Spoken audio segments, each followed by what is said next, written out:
processor ni. So daripada minggu 7 sampai ke minggu 12 insyaAllah. Dan minggu 12 saya rasa Cik Azman akan balik. Alright, so sebelum kita nak start kelas, let me record first.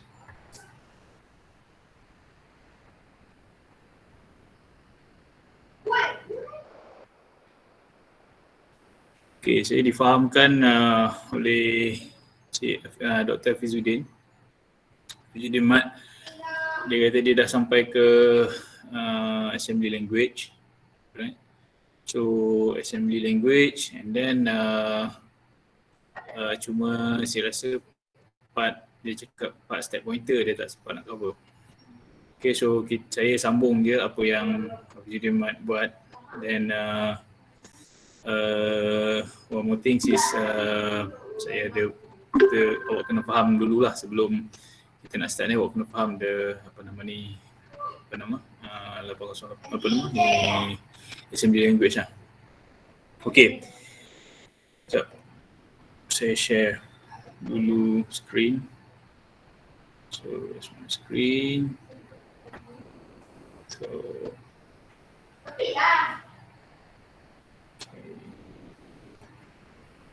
screen saya.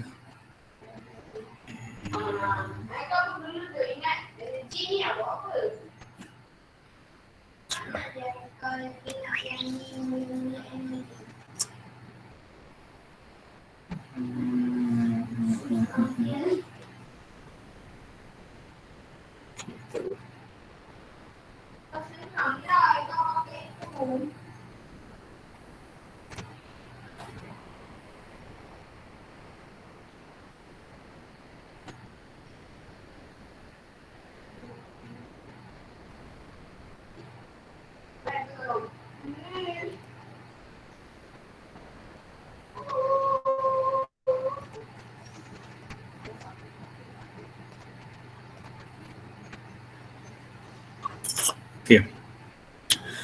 So sebelum awak semua go detail, okay, assembly language ni sebenarnya dia ada, you all boleh dengar saya ke? Saya cakap semua. Boleh. Boleh.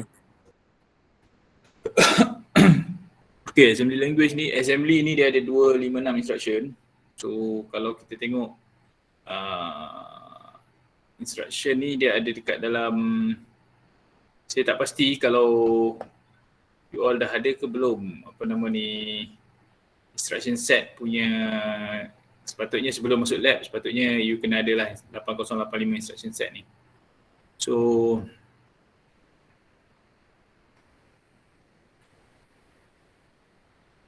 dia ada lebih kurang, kalau tengok kat sini instruction set. So dia macam ni lah. So you boleh cari, ataupun kalau tak pun nanti saya akan share dekat dalam ni lah, dekat dalam Google Classroom. So kalau tengok kat sini dia ada 15 page. So which is yang ini yang sebetulnya yang you kena ada lah, setiap orang daripada yang nak buat microprocessor ni mesti kena ada benda ni lah. Sebab yang ini dia macam kamus lah. Okay, kalau kata ni dia macam description kamus tentang instruction set tu buat apa. Contohnya kalau macam kita tengok yang awal ni ada data transfer. So kalau MOV ni dia buat apa? MOV ni ada apa? So dia akan bagi tahulah kat sini, this instruction set. Sometimes kita pun tak boleh, saya pun tak sendiri pun tak boleh ingat apa yang certain instruction buat, certain instruction ni buat kan. So kita guna this dokumen untuk mencari. Ini ada dokumen lengkap untuk kita nak carilah. Maksudnya semua instruction tu akan ada kat sini.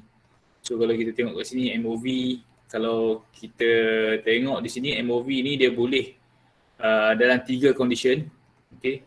So yang RD ni adalah register destination, RS is the register source. So dia boleh move dari antara register ke register, and dia juga boleh move daripada register ke memory ataupun daripada memory ke register. So dia macam Kemudian dia bagilah instruction kat sini lah. Apa nama description dia, apa MOV tu buat, apa yang ni buat lah. Okay.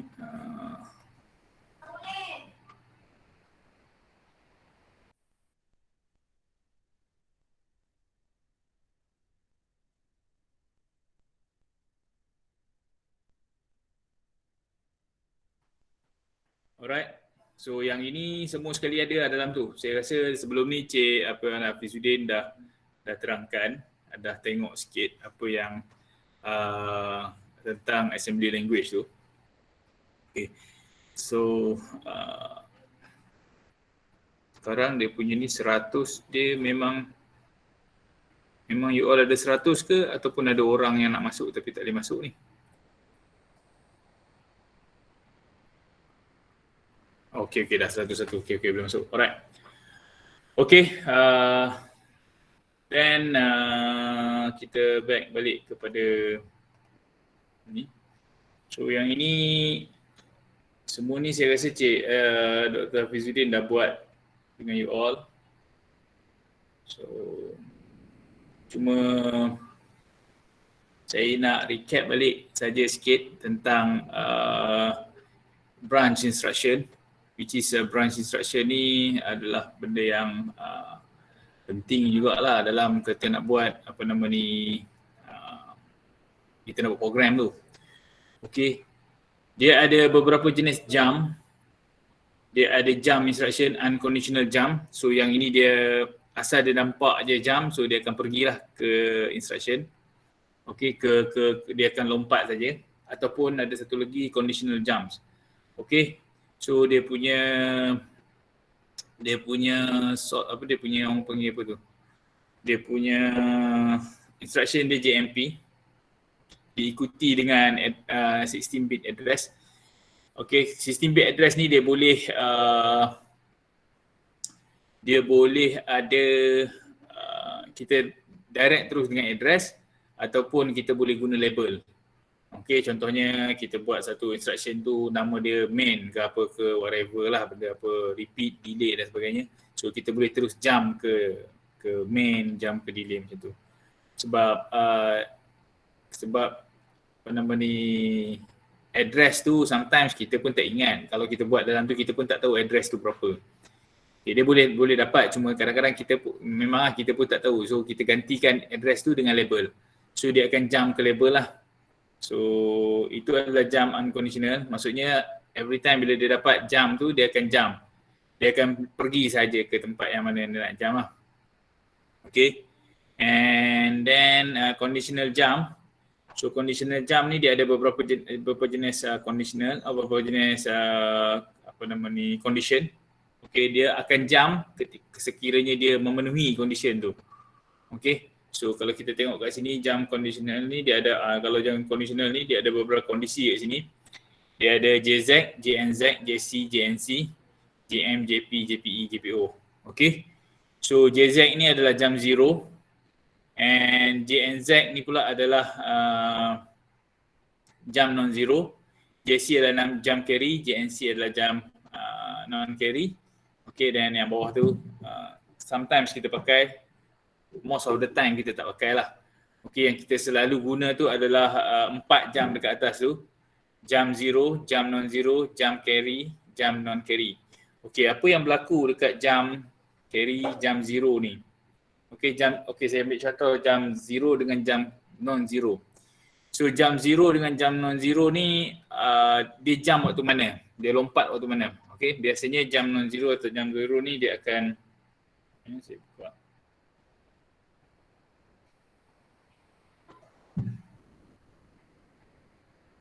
Okay, mana screen? Okay, so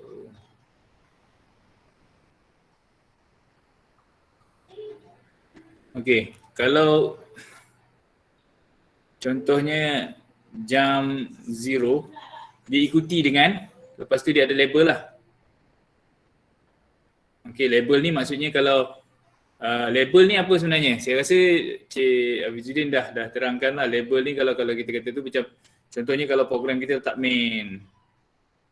Okay, double dot. Lepas double dot tu kita buat lah apa-apa lah, MOV ke whatever lah. Okay, that one is a label lah. Ini yang kita namakan dia sebagai label. Masuk kot. Saya masukkan lah nanti dengan recording tu. Okay, so contohnya jam 0 ni. Okay. So contohnya jam 0 ni, jam 0 label lah. Okay, dia akan pergi ke label. So apa yang dia akan check dekat jam 0 ni? Okay. So jam 0 ni dia akan jam sekiranya Z flag equals to jam 0, Z flag equals to 1. Okay. Condition dia macam ni. Satu dia pergi ke label. Okay. Kalau JZ label. Okay, contohnya label tu kat atas ni. Okay, kemudian adalah ni ada apa-apa dia punya instruction. So, kalau dia penuhi Z equals to 1, so dia akan lompat balik ke label. Okay, kalau dia tak penuhi ataupun kalau ketika dia check kat sini, 0 tu equals to kosong, okay, dia akan proceed ke bawah. So dia tak jam lah, so dia akan proceed ke bawah. So dekat sini kita boleh tengok bahawa yang jam ni, jam week condition ni dia dah bagi apa nama orang panggil junction pada kita. Okey, contohnya macam kalau kita buat contohnya kalau dalam bila kita nak buat program, so bila kita nak buat program ni kadang-kadang kita akan draw flowchart dulu kan. So everything flowchart apa benda semua ni, okey, lepas tu tengok dia punya masukan ke apa benda. So dia akan ada satu part tu kita akan buat condition. Apa saya punya kita elok pula. Ni macam orang lidi lah pula kan. Okey, tak jadi. Okey. So dia akan ada condition yang sorry. Oh, okey. Dia akan ada condition yang macam ni. Diamond condition ni. Okey, dia akan ada diamond condition macam tu. So yang ini kita akan cakap yes ataupun no. Okey. So pada ketika ini, yang ini kita guna jam 0 ataupun jam non-zero tadi tu. Okey, kalau katakan n equals to kosong, yes atau yes ke no. Kalau yes, okey, dia akan pergi sini. Kalau no, dia akan pergi ke mana yang kita nak. Okey, so kat sini adalah yang saya nak tunjukkan dekat awak tu adalah peranan ni lah. Okey, jam 0 tu. Okay, kalau kita tengok pula jam non-zero pula dia akan jam ketika Z flag equals to kosong. Okay, Z flag equals to kosong dia akan jam. Okay, kemudian jam carry dia ketika carry flag equals to 1 ataupun set. Kalau jam non carry adalah ketika carry flag equals to 0. Okay, kalau kita tengok, kalau contohnya yang kita nak buat, saya bagi satu contoh. Okay, saya buat. Okay, masuk kat sini. Okay, kita tengok. Contoh bila mana kita nak guna jam 0 ataupun jam non-zero. Okay, contoh saya bagi satu program dia, kita pilih. Macam ni nak besarkan lagi.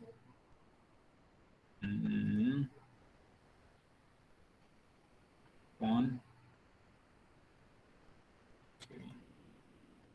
Okay, contoh satu saya pakai, kita namakan dia main. Okay, kemudian instruction dia saya bagi contohnya MVIB, 5. Okay, so main. Okay, MVIB, 5. Kemudian saya buat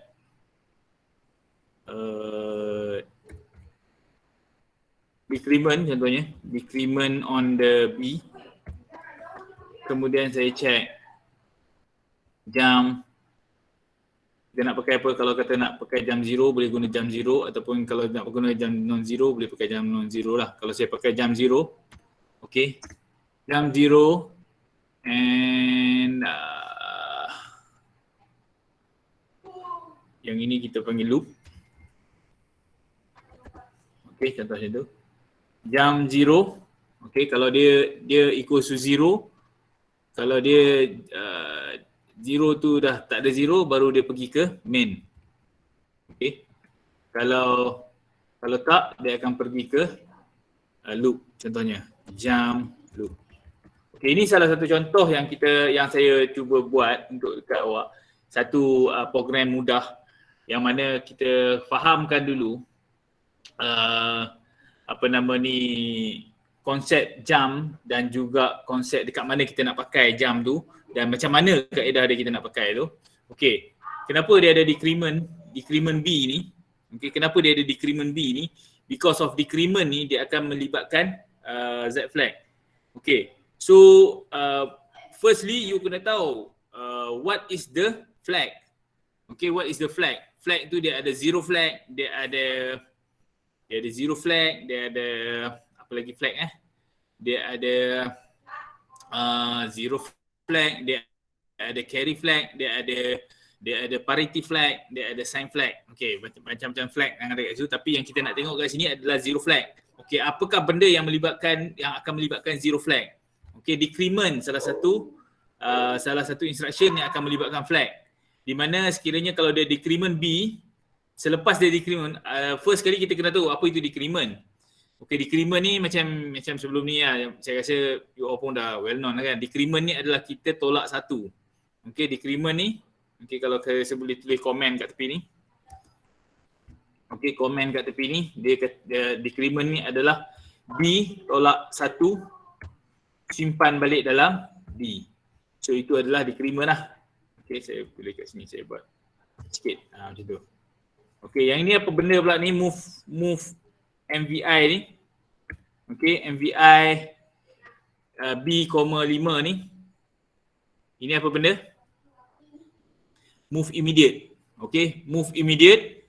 Kita masukkan register B tu kepada 5. Kita masukkan 5 ke dalam register B. Okey, kemudian kita decrement. Okey, kemudian jam 0 main. Apa yang jam 0 main buat adalah dia akan jump, dia akan jump if Z equals to 1. If Z equals to 1 and proceed if Z equals to 0 ataupun rather than that lah. Okay, so ini yang dia buat. Okay, dia akan jump if 0 equals to 1, 0 flag. Okay, 0 flag equals to 1. Okay, dia jangan confuse juga benda ni, jangan confuse di antara apa maksud 0 flag ni. Okay, first kali you kena tahu dulu apa maksud 0 flag ni. Kan kalau 0 flag pun tak tahu, tak guna kat kita buat benda ni. Okay, 0 flag ni dia macam satu indikator yang dia nyatakan bahawa register itu kosong. Okay, dia macam contohnya kalau ada macam ada seorang lah, macam kita kata kalau ada login ni, ada seorang tu duduk tengok. Kalau register tu kosong, dia akan angkat tangan. Okay, itu maksudnya. Kalau register zero flag tu akan tengok. Kalau register tu kosong, dia akan angkat tangan. Angkat tangan tu maksudnya dia akan jadi satu. Kalau register tu kosong. Okey, dalam konteks yang saya tunjuk kat sini adalah decrement B. Okey, decrement B ni maksudnya selepas dia decrease, B tu dia decrease. So kalau nilai dalam B baru sekarang ni adalah kosong, Z flag akan angkat tangan. Z flag akan jadi satu. Kalau kata nilai dalam B tu tidak kosong, so dia akan maintain kosong. Z flag tu akan kosong. Okey? Boleh faham tak? Itu Z flag. Z flag ni adalah penanda ataupun petunjuk ataupun signage yang sekiranya register tu jadi kosong. Okey, itu yang pertama, Z flag. Yang kedua adalah carry flag. Okey, carry flag pula lain pula. Carry flag pula sekiranya kalau kita tengokkan dekat apa nama ni, tak apalah, nanti kita tengok dekat dalam jam non carry nanti. Okey, kita fokus dekat Z flag dulu ataupun zero flag ni. Okey, so dalam konteks ni, lepas kita dah faham Z flag itu apa, jadi kalau decrement B pula, kaedah decrement B ni adalah dia melibatkan flag lah. Maksudnya dia akan check, dia macam ni. Mula-mula nilai kalau macam ni decrement B kan, nilai dalam B tu dia tolak kepada 1. Kemudian dia simpan balik dalam B. So nilai baru dalam B tu dia akan check sama ada B itu kosong ataupun ada value. Kalau B itu ada value, so Z flag akan jadi kosong. Kalau B itu tinggal kosong, so Z flag akan jadi 1. Okey, boleh faham So itu yang melibatkan, maksudnya dia bukan saja dia decrement saja. Okey, dia bukan decrement saja tapi dia akan involvekan juga flag tu. Okey. Flag tadi tu kita guna dekat bawah ni. Flag tadi tu kita guna dekat bawah ni. Kenapa? Kalau jam 0 pula, kita kena faham dia nak tengok condition tu dekat mana. Dia tengok condition tu dekat Z flag. Okey, dekat 0 flag tu. So kalau JZ ni, ini adalah jam 0. Okey, jam 0. Maksudnya ataupun apabila Z equals to 1, dia akan lompat.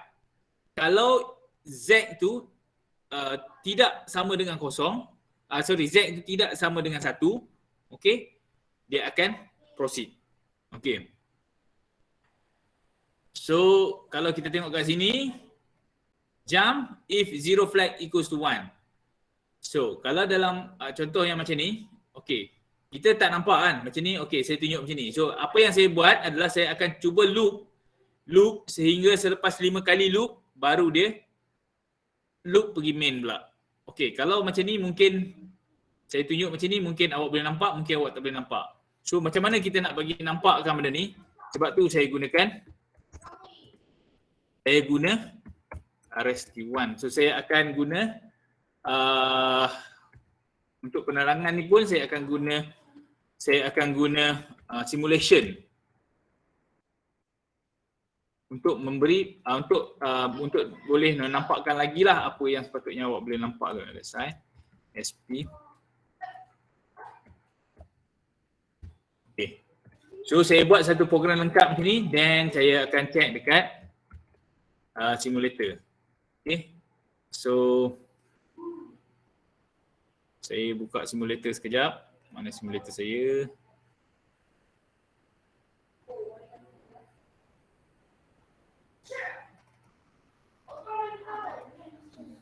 Okay. So this is a simulator yang kita guna dalam lab. Okay. Yang kita guna dalam lab pun kita pakai yang ini, tapi bila kita guna dalam lab kita pakai board. So kita guna terminal panel. Okay, dalam case ni kalau kita nak guna as a simulator, so kita just klikkan dekat sini button system ni. So kita klikkan simulator. Saya rasa most of you dah pernah guna. Kalau kat rumah kita pakai yang ni lah kalau kita tak ada board. Okay. So kita just buka satu lagi. And yang tadi tu boleh juga kalau kita run ini, tapi saya senang saya copy je. Okay, saya copy, saya masukkan kat sini. Okay. So yang ini dah satu program lengkap, dan saya save dulu. Savekan sebagai ASM file. So saya savekan sebagai lecture example 1. Okay. So saya save dulu. And lepas tu kita tengok assemble kalau ada problem. So far tak ada problem lah sebab memang sikit je. Okay, sebelum kita nak start ni, kita kena create dia punya ni, kita kena add ROM, add RAM atau add PPI. Tapi kalau kata nak mudah, malas nak set tu, so just tekan default. So by default dia akan keluar semua sekali. Dia dah setkan dekat awak. Bila you tekan by default ni, maksudnya dia akan default sama seperti board yang kita gunalah dekat dalam lab. Okay. So bila dah dapat yang ni, apa yang saya nak tunjukkan dekat sini adalah sebelum kita simulate, make sure kita pergi ke preference, simulation, and then kita starting address kita mestilah dekat 2000. Okay, kita save dulu. So dia akan start daripada dekat 2000 lah. 2000H. Yang ni saya rasa sebelum ni pun dalam lab dalam apa semua dah banyak ramai apa semua dah faham lah kenapa kita start kat 2000, because 2000 tu adalah kita punya RAM punya address. Okay. So we start to simulate. Okay, so kita start dengan simulate. Alright, bila dah simulate ni, okay. First of all, kita tengok kat sini apa yang boleh kita dapat dari sini. Info apa yang kita boleh dapat. Kalau kita tengok kat sini, this is a 8-bit register. Dalam 8-bit register ni ada register B, C, D, E, H, L dan FA. Okay, F is a flag, A is a accumulator. Okay, so then yang dekat sini kita boleh tengok flag bits. Okay, flag bits ni, so dia ada sums, dia ada the sign, dia ada Z flag, dia ada auxiliary flag, dia ada parity flag dan dia ada carry flag. Okay, sekarang yang kita nak tengok dalam case ini, kita nak tengok Z flag dia. Okay, so saya run step. So LSISP dia akan masuk dekat dalam step pointer lah nanti. Step pointer dia akan jadi 3FF0. So nanti next saya akan terangkan 3FF0 tu apa benda. Okay, so this is a step pointer. And then masuk dalam main program. Okay, B equals masuk dengan 5. So nanti next apa yang kita predict adalah nilai dekat dalam register B ni akan jadi 5. Okay, 05. So kita tekan step. So dia dah berubah, dia nampak dia dah jadi 05 lah. Okay, so lepas 05 dia decrement B. Okay, so dia akan decrement B. So nilai dalam B akan jadi 4 dan nilai dalam flag because of dia ada 4, so flag tu akan jadi kosong lagi lah. Okay, kita tengok So dia decrement B. Okay, nampak nilai dekat B dah jadi 4, so Z flag akan dah masih remain kosong because of ada value dekat dalam B. Okay, Z flag ni dia akan tengok. Kalau kata register tu kosong, dia angkat tangan. So Z flag akan jadi 1. So sekarang ni dalam register B tadi masih ada value. So masih ada value 4, so Z flag dah jadi kosong lah. Okay, kemudian dia tengok kat sini pula. Next dia pergi ke jump yang main kita nak tengok tu adalah jump 0 main. Okay, so dia nak pergi ke main ke dia nak proceed. So because of ini adalah jump 0, kita tahu jump 0 macam saya tulis kat sini. Jump 0 dia jump if Z equal to 1. Okay, by the time sekarang ni Z ni equals to 0. Jadi dia tak jump lah. Dia tak jump, dia pergi ke next instruction. Dia pergi proceed ke bawah. Okay, kalau kita tengok pula step, dia akan proceed ke bawah, kat bawah ni lah. Okay, bila dia pergi proceed ke bawah ni, baru dia jump loop. So dia naik loop. Okay, jump ni jump unconditional. Okay, unconditional jump. So dia dapat jump ni, dia akan jump lah, jump kepada label tu. Label tu adalah loop lah. So dia akan pergi ke loop. Kalau awak tengok kat sini, dia adalah program counter sebenarnya. Loop ni sebenarnya dia duduk dekat 2005. So dia akan pergi kat sini lah. Loop itu adalah 2005 program counter tadi tu. Ini 2000, 2001, 2002, 2003, 2004, 2005. Okay, 2001, 2000, 2001, 2002, 2001, 2002, 2003, 2004, 2005. Okay, dia akan pergi kat sini balik lah. So dia decrement. And then dia check lagi sekali. Okay, sekarang bila dia dah decrement sekali, so kita tengok B jadi 3 lah. So masih ada lagi value. So bila masih ada value, so dia juga tengok kat Z flag. Bila ada value, Z flag akan jadi kosong lah. Okay, tak ada. Maksudnya register tu belum kosong lagi. So Z flag tak angkat tangan lagi. Okay, so dia akan ulang balik benda tu sama sampai dia jadi 1. Okay, sekarang ni saya nak tunjuk kat sini dia jadi 1 lah. So 1 dia akan jump balik sekali lagi ke loop. Okay, dia tak buat tu, dia akan jump ke loop. So bila dia pergi ke loop, this time, okay, like as I mentioned earlier sebelum ni, kita akan tengok bila dia decrease by 1 ni, so nilai dalam B ni dah jadi kosong. Okay, so apa yang berlaku dekat Z flag? So bila nilai B jadi kosong, so nilai B jadi kosong, so Z flag akan jadi 1. Okay, nampak tak? Z flag ni akan jadi 1 lah. Sebab nilai dalam B tu dah kosong. Okay, bila dia tengok, oh B dah kosong, so dia angkat tangan. Ya, Z flag angkat tangan, so nilai dah kosong. So dia angkat tangan tu maksudnya dia set lah, dia jadi 1. Okay, itu ideologi saya bagi lah. Alright, so lepas pada tu, bila dah jadi macam tu, bila Z flag ni equals to 1, so jump 0 ni, okay, jump 0 ni dia jump kalau 0 jadi 1. Okay, sekarang 0 dah jadi 1 kan. So bila 0 jadi 1, dia akan jump ke mana? Dia tak akan proceed ke bawah, dia akan jump ke main. Kita tengok next process, dia akan pergi ke main lah. So apabila dia pergi ke main, dia buat apa? Dia buat, dia repeat balik benda tu lah. So dia repeat balik benda tu, dia akan jadi 5 balik lah. So dia akan buat balik benda yang sama. So kalau kita run benda ni pun, dia akan pusing dekat situ lah. This one is actually kalau kita nak buat delay, kita nak buat apalah. Ini bukan ada program apa-apa pun. Okay, program ni saya just buat untuk nak bagi kefahaman awak kat situ lah. Okay, so that one is a jump zero. Boleh nampak tak? Boleh faham tak? Okay.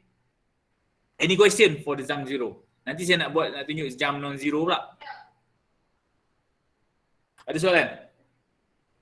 Belum lagi? Faham? Tak faham? Tidur dah. Okay.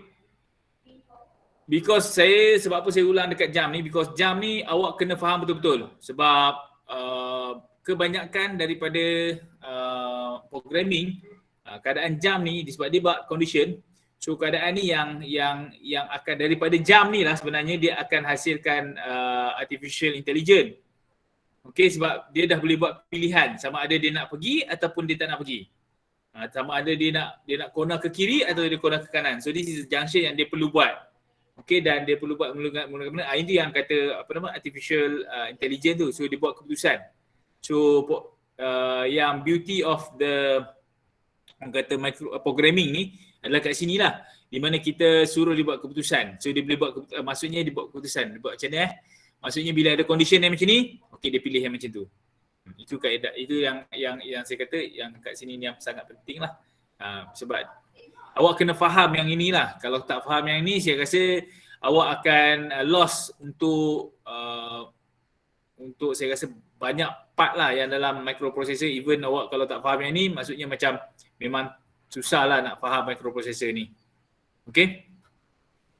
So itu adalah untuk jam zero. And then let we try for jam non-zero pula. Okay, jam non-zero. Kita just tambahkan jam non-zero. Jam non-zero dia akan jump if z is equals to 0 and dia akan proceed if z is equals to 1. Apa berlaku kat sini? Okay, apa berlaku kat sini? Dia akan jump. Dia akan jump. Okay, kalau saya just ubah yang ini saja dulu. Okay, sebab saya nak tengok dia punya apa beza dia di antara jam 0 dan jam non-zero tadi tu.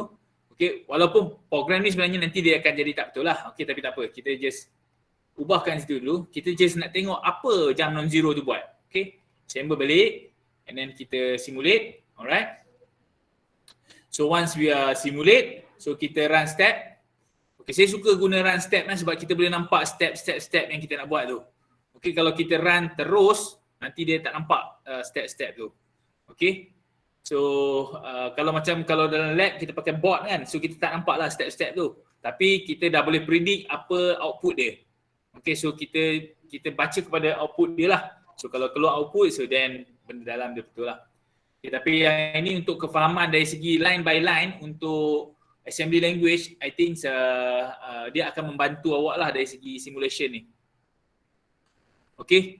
So kalau kita tengok kat sini, dia akan MVIB, dia okey sama juga, ni dah ada 4, sekejap lagi dia akan jadi 5 lah, dia akan masuk 5. Okey, dia decrement B, so 5 dia akan decrement, dia jadi 4. So jump non-zero. Macam kita tahu jump non-zero, dia jump sekiranya Z equals to 0. Okey, Z equals to 0 tu maksudnya ada value dalam register. Okey, ada value, maksudnya Z equals to 0. By right, bila dia dah decrease 4, so dia ada value Z tu akan jadi kosong. Okay. So bila Z jadi kosong, so kat sini dia akan jump. Sepatutnya dia akan jump terus ke main. Okay. Dia tak pergi proceed ke bawah sebab kita pakai jump non-zero. Okay. So dia akan, nampak, dia akan proceed, dia akan pergi jump main. Okay. Lepas tu dia buat, dia jump main. So benda ni dia akan maintain kat situ je lah. Okay, jadi dia tak nampak lah sampai ke bawah tu. Sebenarnya kalau yang macam ni, kita boleh tukar benda ni. Sebenarnya kat sini kita nak dia loop kat sini. So dia selagi dia tak zero, dia akan loop di sini. So kita akan letak kat dia jam zero loop sah. Okay, itu lain hal. Itu adalah flow of the program tu. Okay, tapi yang kita nak faham sekarang ni adalah bagaimana jam non-zero tu communicate dengan Z flag, dengan decrement. Benda-benda macam tu yang kita nak tengok lah. Okay, so yang itu kita kena tengok lah, yang mana involve flag. So itu adalah sikit lah. Okay, and then kita nak tengok pula carry flag. Okay, carry flag. So first of all, carry flag. Alright, apa itu carry flag? Okay, kalau carry flag kita tengok sini, carry flag dia kosong kan. Carry flag ni pula, kalau zero, kalau kita kata zero ni dia zero kalau register tu kosong, dia akan bagi nilai 1 kan. Okey, tu kalau kita decrease lah. So nilai tu jadi kosong. Okey, kalau carry pula, carry flag ni pula, dia adalah macam kalau register ni kita boleh simpan nombor berapa? 00 sampai FF, betul? Okey, kalau kita tengok register, kalau macam B ni, okey, dia boleh simpan number dia. Kita boleh simpan dia daripada B ni equals to 00H sampai FFH. Okey, kosong FFH lah. Okey, macam tu kan, kosong FFH. Okey, dia boleh simpan sampai situ. What happen sekiranya selepas FF tu, okey, selepas FF tu tiba-tiba ada tambah satu lagi. So dia akan jadi apa? Dia akan jadi, kalau kita ikut ni, dia akan jadi ikut logik dia akan jadi 100, betul tak? Okey, dia macam kita kalau macam duit kita ni, kalau macam ringgit kita duk beli kan, so kita pakai decimal number. So lepas 9 apa? Lepas 9 dia akan pergi 10 kan, dia akan pergi 10. 10 is a 10. Okey, sebab dia tak ada lah, kalau macam hexadecimal dia akan pergi 9, lepas tu dia A, B, C, D, E, F. Lepas F dia akan pergi mana? Lepas F tu dia akan pergi ke 10. Lepas tu 11 sampai 1F. Lepas 1F dia akan pergi mana? 2F sampai FF. So lepas FF dia akan pergi mana? Sepatutnya dia akan pergi 1FF. 100. Okey. Tetapi problem dekat sini adalah register kita ni ada 8 bit saja. Okey, so 8 bit dia hanya boleh pergi sampai FF saja. So selepas FF, kalau ikut dalam register, selepas FF dia akan pergi berapa? Dia akan pergi balik 00 dalam register. Dalam register akan jadi 00. Tetapi sebetulnya adalah 100. So mana pergi satu tu? Satu itu yang akan carry flag akan toggle up. So carry flag akan jadi 1. Dia tak boleh jadi 2 lah, dia jadi 1 je. Okay? Every time perubahan di antara FF pergi ke 00, carry flag akan jadi 1. Okay, boleh faham So dalam konteks yang ni, kalau kita nak tunjuk, saya nak tunjuk ke awak lagi faham, so saya akan masukkan nilai FE contohnya. FEH. Okey, saya masukkan nilai FEH. Kalau dalam kes saya nak decrement, sekarang ni saya akan increment INR. Saya akan increment B. Kemudian saya tak pakai yang ni, so saya akan jump ke loop. Okey, saya akan jump ke loop ni. Okey, saya akan jump teruslah macam ni. Okey, so kita tengok apa yang berlaku kat sini Chamber, so tengok tak ada apa, dan okey 89, okey, lepas tu simulate. Okey, dia akan buat benda yang sama juga.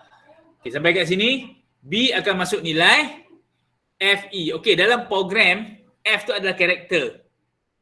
B kosong, numbers. So, kalau dia detect compiler ni, dia tak boleh, kita tak boleh masuk FE saja. Kita kena masuk kosong FE. Sebab kita kena masuk numbers dulu, lepas tu baru karakter. Sebab kalau dia masuk kita karakter, nanti dia akan detect benda tu adalah instruction.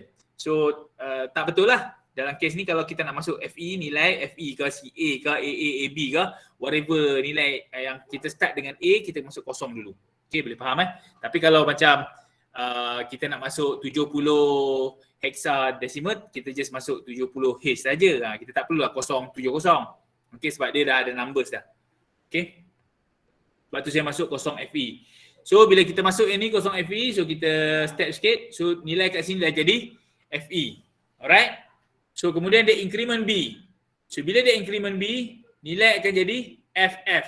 Okay. Apabila nilai FF tu, apabila nilai dia FF, dia carry flag masih lagi, sebab FF kan. So masih lagi kosong. So dia jump loop sekali lagi. Dia jump loop ke sini, kemudian increment R. Dia increment sekali lagi ni, FF ni dia akan jadi 00. Okay, FF tu akan jadi 00. Carry flag ni supposed to be dia akan jadi 1. Okay, so kita tengok sekali lagi. Bila run sini, okey nampak. B dia jadi kosong. Okey. Kemudian carry flag dia jadi 1. So itu masuk carry flag. Dan dekat mana dia buat tu adalah macam tu. Itu dia kaedah dia. Daripada dia FF dia jadi kosong-kosong, so dia akan naik 1. So itu yang kita gunakan carry flag tu. Jadi itu carry flag yang tunjuk. So sekarang ni apa yang kita buat sekarang ni adalah bila kita nak gunakan jump carry ataupun jump non carry lah. Okey.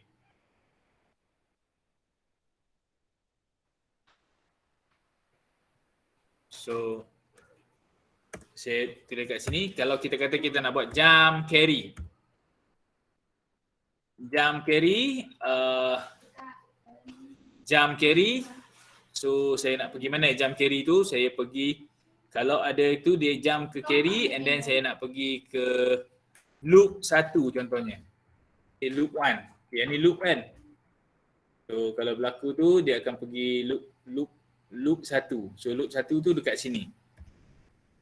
Loop 1. Okey, apa yang saya buat dekat loop 1 ni pula adalah saya buat INRC contohnya. Okey, INRC. And then apa yang saya buat kat sini adalah saya jump main. Okey. Okey, nilai dalam C sebelum saya buat benda ni. Sebelum saya buat benda ni, saya masukkan nilai dalam C MVI C sama dengan kosong. Okey. MVI C sama dengan sebab saya nak clear register ni lah. Okey, untuk awak dia boleh nampak nanti apa yang saya nak yang saya nak tunjuk kat awak lah. Okey, saya incrementkan C and then dia akan pergi sini. Okey. So kita save dulu, alright, tak ada masalah ni. Okay, kemudian kita simulate lah. Okay, kita simulate and boleh nampak kat sini start dia. Okay, kemudian saya jalan step. Okay, kita tengok sekarang ni C ada nilai EA ataupun nilai whatever lah, nilai yang tak nak, tapi kita nak kosongkan dia punya nilai, kita jadikan dia kosong. So dia jadi bila C, dia move C, so masuk C sama dengan kosong, so dia jadi kosong lah. Okay, and then yang ni kita masukkan B sama dengan kosong FE, so B akan jadi kosong FE. So increment B, so dia akan increasekan B, so jadi FF. So ini masih lagi kosong. So kalau dia kosong, adakah dia jump carry? Adakah dia jump? Dia jump sekiranya carry equals 1 kan. So dia akan proceed ke bawah. Okay, dia tak jump lah sebab carry ni equals kosong lagi. Okay, so dia akan buat apa kat sini? Dia akan jump pergi ke loop. So dia masuk ke loop. So dia increase lagi sekali. Okay, dia increase lagi sekali. Nilai tu sekarang dah jadi kosong kan. So nilai dah jadi kosong, dia akan buat apa? Dia akan jump ke loop 1. So dia akan jump pergi ke loop 1, kemudian dia akan buat apa? Dia akan increasekan C pula. So saya letakkan increasekan C kat sini. Kemudian dia pergi mana? Dia jump main. Main sekarang B. So dia akan masuk balik nilai tu. So maksudnya dia akan buat macam tu, dia akan kira lah kalau kita run terus. Dia akan nampak lah. Dia lepas FE, FF, kosong, lepas tu dia akan masuk sini, dia akan kira kat sini lah. Dia masuk kat situ. So ini contoh-contohnya lah, contoh macam just kita nak play around, kita nak fahamkan what is the JC, what is the carry flag. So yang itu yang tak ada apalah kat sini kan. Ini bukan lagi program yang itu just macam, itulah saya kata saya gunakan this platform ataupun saya gunakan simulation ni untuk kita fahamkan apa yang sepatutnya kita kena faham. Okay? So tadi kita dah tengok jump carry. Kalau kita kata jump non carry pula dia akan jump kalau dia tak carry lah. Okay, kalau C sama dengan kosong dia akan jump lah. So saya tunjuk lah sebab dia sama saja, semua device besar daripada jump carry saja. Okay, setakat ni boleh faham Ada apa soalan tak?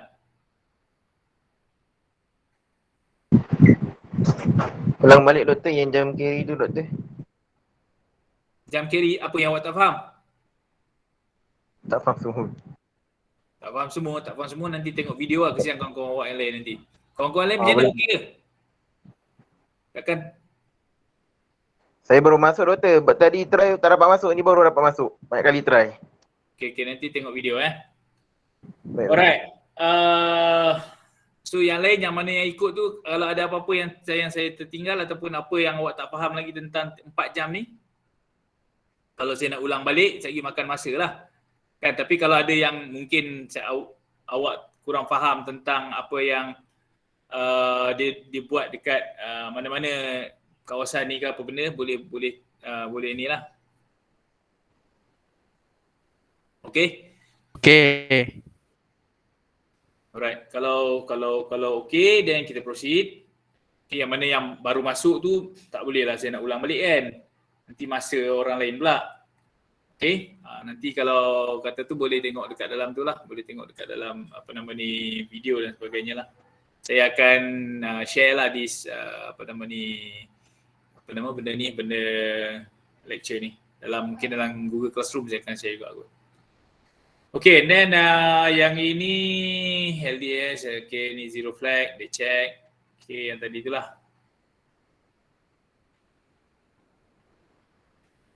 Okay, so yang ini quite best juga soalan dia.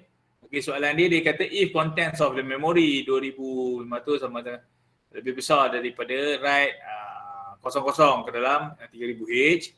Okay, then if memori ni equals to 2500, ni adalah apa? Content dalam 2500H ni lebih besar daripada 55H. So dia akan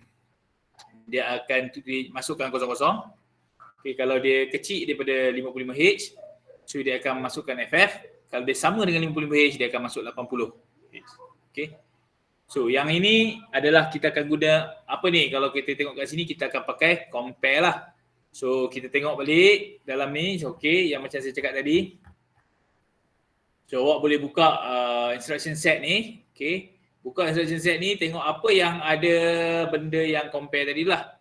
Okay, ni mungkin dia nak tunjuk pasal compare. So apa yang kita boleh guna adalah kita gunakan kaedah compare. Okay, where's the compare. Carilah mana compare. Okay, this is the compare lah, logical instruction. Start dengan compare. So which one yang kita nak pakai lah. Okay. So dia ada dua compare. Okay. Satu compare with the register, with the accumulator. Satu lagi compare with the immediate compare. Okay, compare immediate ni kita pakai CPI. CPI ni macam mana? Kalau saya tulis kat sini. CPI ni dia. Okay, CPI diikuti dengan numbers. Okay, numbers contohnya saya bagi 80H contohlah kan. Okay, numbers 8-bit data which is 8-bit data adalah 8 bit lah, 8 bit ataupun hexadecimal ada dua numbers lah. Dua numbers hexadecimal. Macam contoh ni 80H lah kan. Contoh, okay. So apa yang dia buat? Dia akan compare ACC dan value tadi tu. Okay, ACC dan value mana? Value 80H ni lah. Kalau 80 lah, immediately compare. Okay, so dia akan compare ACC dan value. So, selepas dia compare tu, hasil dia, okay, kita tengok dekat hasil dekat sini. Selepas dia compare, so hasil dia akan bagi macam ni. So dia akan melibatkan flag. Kat sini juga akan melibatkan flag. Okay, tadi saya dah tunjuk tadi increment, decrement pakai flag. Okay, dia akan libatkan flag. Dan ini pula juga dia menggunakan flag. Okay, flag, tapi flag ni macam mana? Kalau A, dia tulis kat sini, if A smaller than register, sorry kat sini. CPI kan, okay kat sini. Kalau A smaller than data, so carry flag akan jadi 1. Okay, kalau A smaller than data, dia akan jadi 1. Kalau A sama dengan data, zero flag akan jadi 1. Okay. Kalau A lebih besar daripada data tu, okay, zero flag dan carry flag tu akan jadi kosong dua-dua. Macam tu So cara dia kalau kita tulis dalam bahasa yang mudah difahami kat sini. Okay, kalau kita tulis dalam bahasa yang mudah difahami kat sini, kita katakan jika A,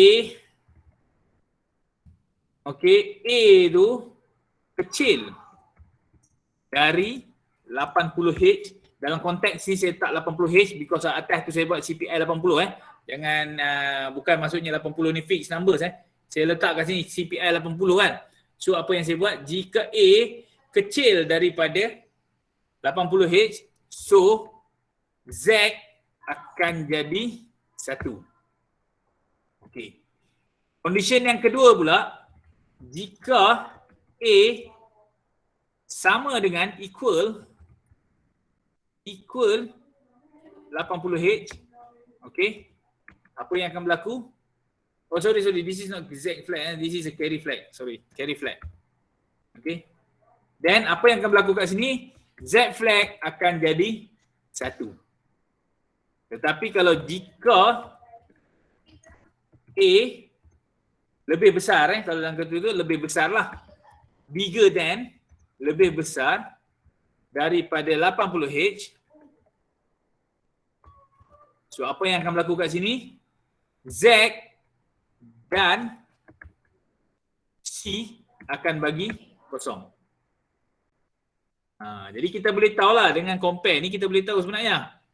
Okay, kita boleh tahu dengan compare ni kita boleh tahu nombor tu besar atau kecil. Kan? Itulah contohnya. Okay, so kita tengok balik back kepada soalan tadi lah. Okay. So setiap kali bila kita nak buat program, so kita kena ada untuk first ni, untuk first time, second time ataupun orang kata awal-awal ni, kalau boleh kita kena buat satu flowchart. Sebab kalau flowchart tak ada, biasanya semua programmer ni dia ada flowchart. Cuma flowchart tu sama ada duduk dalam otak dia ataupun duduk terjemahkan ke kertas. Jadi untuk first timer ni ataupun untuk nak bagi orang lain pun faham ataupun nanti awak nak terangkan dekat saya ke dekat siapa ke, flowchart is most important things lah. Okay, rather than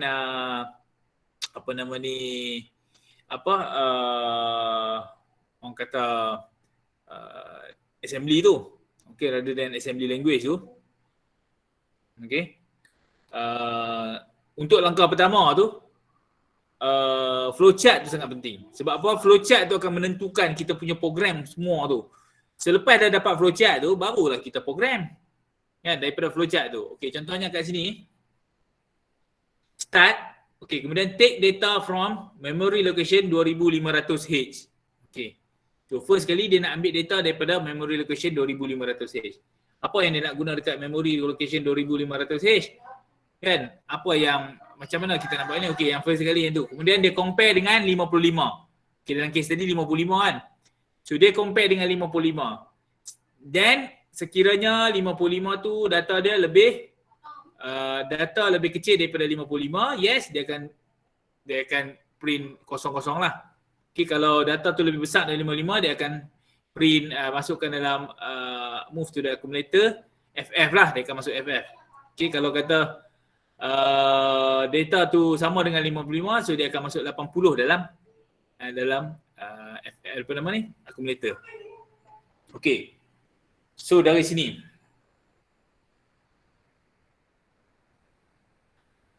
Okey. So dekat sini, yang pertama sekali ni, macam mana kita nak ambil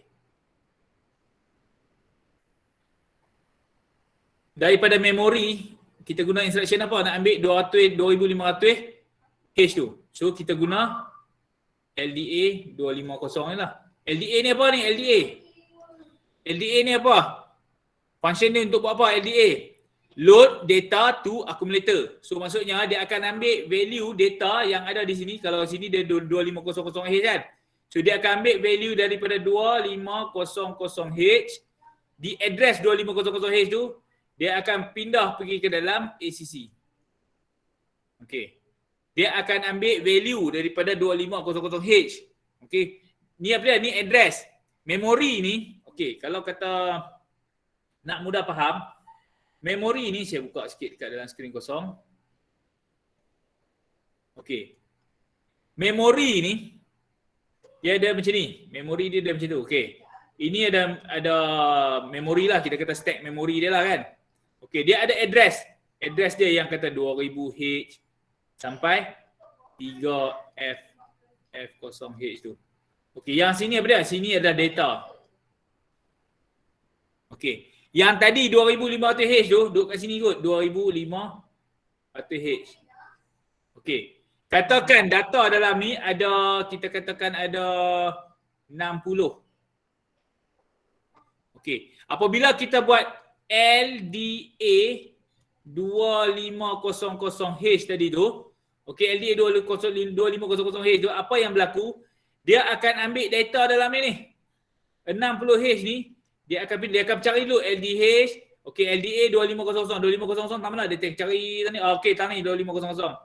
So itu adalah 2500. So dia ambil data dalam tu, so dia pindah 60H tu masuk kat mana? LDA, load to the accumulator. So dia akan pindah dekat dalam ACC. Dalam accumulator dia pindah nilai apa? Nilai data tadi, 60H tu. Itu load data tu lah. Okey.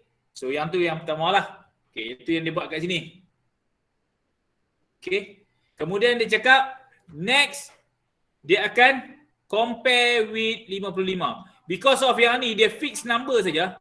Okey, compare dia dah compare 55 saja. So kita ada dua kaedah kita boleh guna, sama ada CMP ataupun CPI. Kalau CPI adalah compare immediate, kalau CMP kita compare dengan register. Waktu mana kita nak guna ni? CMP ke CPI ke? Okey, kalau CPI ni, kalau kata dia fixed value yang kita nak compare. Contohnya macam kes sekarang ni, kita nak compare dengan 55 sahaja, 55H sahaja. So, kita pakai, sebab dia fixed value, so kita pakai CPI. Direct saja dia compare dengan 55H. Kalau katakan dia, sekejap dia compare dengan 55, sekejap dia compare dengan 56, sekejap dia compare dengan 57, sekejap lagi next round dia compare dengan 80. So yang tu macam mana kita nak ubah the variable tu? So yang itu kita pakai CMP tadi tu. Okey, kita pakai yang pakai register. Sebab dalam register tu kita boleh ubah-ubah. CMPB contohnya kan, CMPB. So nilai dalam B tu kita boleh ubah. Kita boleh ubah lah 55 ke 56 ke 57, kita boleh ubah dalam tu. Okey, yang pentingnya dia akan compare antara B dengan A. Macam itulah. Tapi kalau dalam kes ni kita pakai CPI lah, yang ni lah. CPI compare 55H. Okey.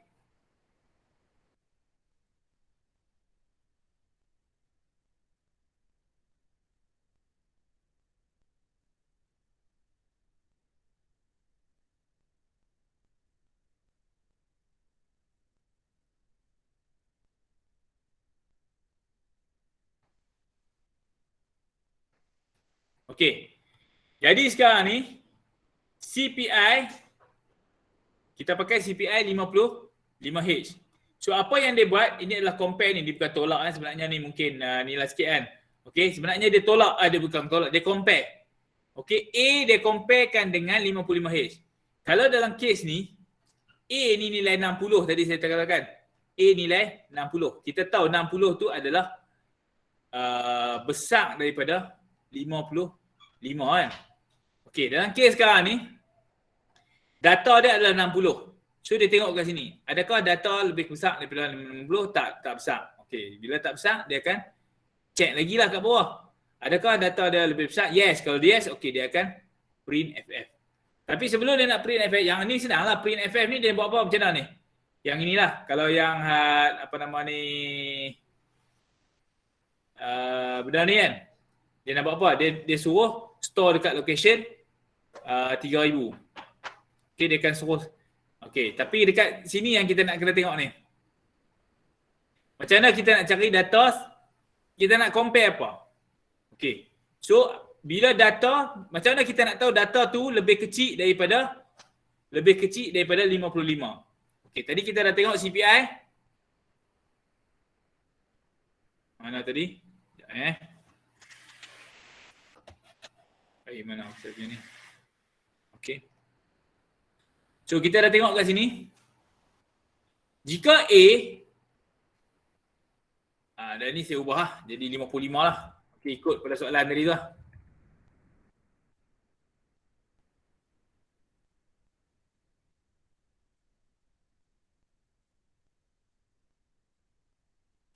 Okay. Jika A kecil dari 55, maksudnya data tu kecil daripada 55. Adakah sama dengan ni lah? Ni lah. Jika A kecil daripada 55, C akan jadi 1. Okey. Jadi C ni akan jadi 1. Jadi macam mana kita nak buat C akan jadi 1? Okey, kalau dia kecil dari 55, okey, C akan jadi 1. So, apa yang kita buat kat sini, selepas dia compare ni, okey, selepas dia compare ni kita kena tengok. Yang ni dia pakai jam non-zero kan, jam non-carry. Kalau kita nak pakai jam carry, okey, jam carry, okey. Yang tadi tu kan. So, yang ni. Jam carry, dia nak pergi mana? Dia akan pergi ke sini pula. Okey, saya namakan yang ini. Okey, yang ini saya labelkan dengan nombor 1 ataupun 1. Saya namakan situ je, ni 2. Saya tak guna benda ni, saya tak guna yang tu, so saya guna yang ni saja senang. 3, untuk awak faham. Okey, 1, 2, 3. Okey, ni dia punya itulah 1, 2, 3. Okey, dia punya label dia, label. Okey, so dia gunakan 1, 2, 3, kemudian dia pergi ke sini. Ini adalah tak apalah, yang ni tak faham ni. Okey. So, jadi kalau kita tengok yang first ni, okey, if data kecil daripada 55, okey, data kecil daripada 55, kita tahu kalau data kecil daripada 55, jam carry akan jadi 1. Okey, jam bila dia carry. Okey, data kecil yes, kalau yes dia pergi sinilah. Maksudnya data kecil daripada 55, kita tengok sini, data kecil daripada 55, carry akan jadi 1. Jam carry ke yes. Ke sinilah. Yes, ke sini. So, kita jump ke 1. Macam tu. Kalau tak, kalau no, dia akan pergi ke bawah kan? Kalau no, dia akan pergi bawah. Okey. Data lebih besar daripada 55. Okey. Ataupun data equals to 55. Ni kita buat lebih besar okey, tak apa. Lebih besar ni tak semestinya, sebab lebih besar ni dia kena ada 2, okey. So dia equals dulu. Okey, kita ubah sikit Kita ubah sikit benda ni.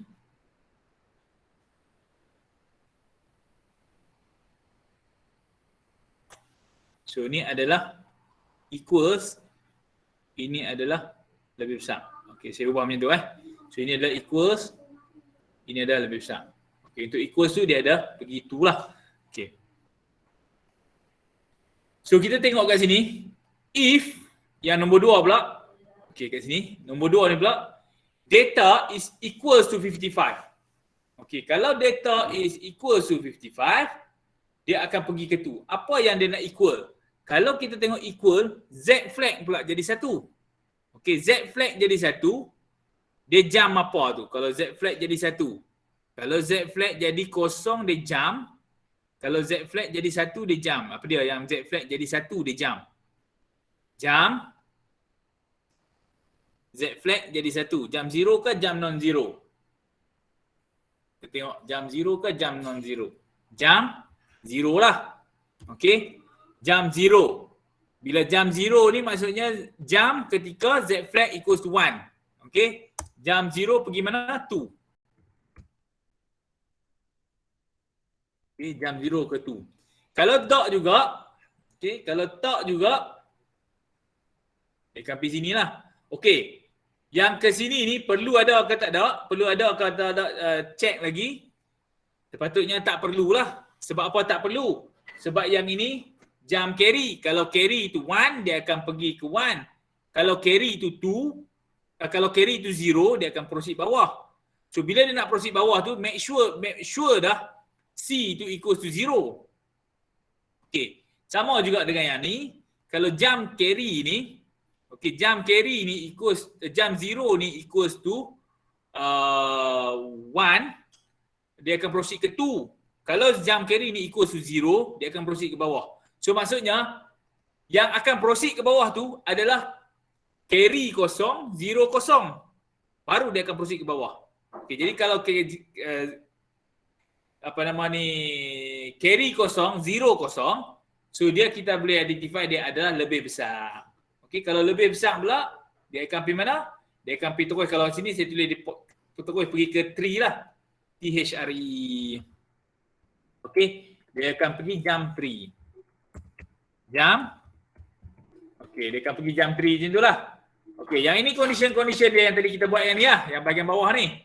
Okey, hopefully awak boleh dapat dapat tangkap benda ni. Okey, yang untuk kita nak siapkan kita punya program, yang atas sekali kita buat origin. Okey, macam biasa origin 2000 kan, 2000 H. Lepas tu, lepas pada origin 2000 LSISP 3FF0H. Okey. Lepas pada tu start ambil data kat sini lah. Okey, take data from memory location. Okey, LDA. Okey, LDA berapa? 2500H. Okey, kemudian baru kita selepas pada ni habis dah kita ambil memory location ni, kita masuk ke dalam ni nilai dia. Lepas tu kita compare dengan 55. Okey, PI 55 apa? 55H lah. Lepas habis tu baru masuk sini. Tapi ini tak habis lagi. Ini tak habis lagi. Sebab apa? Sebab kita tak buat 1, 2, 3 ni apa dia? Okey, 1, 2, 3 ni apa dia? So kita buatlah kat sini kan. So kita buat dulu kat sini. Kat sini kita buat 1. Okay, 1 apa dia? Kita pun buatlah labeling. 1 ni apa dia? 1 ni move 00 masuk dalam accumulator. So move 00 masuk dalam accumulator, kita just MVIA, 00H. Okay, kalau 2 pula, TWO, 2 pula apa dia buat? Okay, ni MVI 1. Okay, MVI 2 dia buat apa? MVI 2 dia buat